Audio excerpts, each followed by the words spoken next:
Tahlycia again, the bad girl.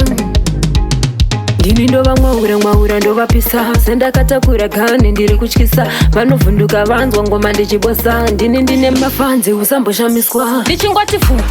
vanovhunduka ka stiziva tipe panopapaka ndini ndiri kurira kunge maspika vatraa kundibata nimbobatika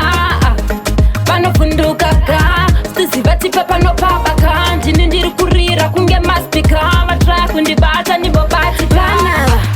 ndovapfekedza masaga ndikayenda ndozviziva chanditsvaga iri mukuru wavo inini vanondibhega ndini ndinopisa bvunza omaga pamangoma vaita vapana ndovanyararidza nemabhanana sebhora ndini ndega ndinovabanda ndovapisa ini ndovabhena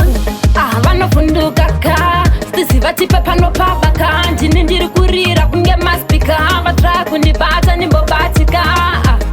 vanovhunduka ka stiziva tipe panopapaka ndini ndiri kurira kunge maspika vatraa kundibata nimbobatika wainayo chibilani Tahlycia ndinopisa mababylon ngavazive mangoma ndine kamba stylen pattern like a puchubandan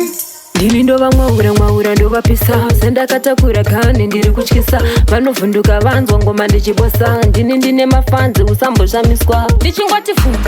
vanovhunduka ka stiziva tipe panopapaka ndini ndiri kurira kunge maspika vatraa kundibata nimbobatika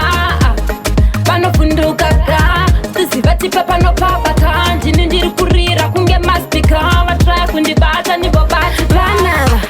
ndovapfekedza masaga ndikayenda ndozviziva chanditsvaga iri mukuru wavo inini vanondibhega ndini ndinopisa bvunza omaga pamangoma vaita vapana ndovanyararidza nemabhanana sebhora ndini ndega ndinovabanda ndovapisa ini ndova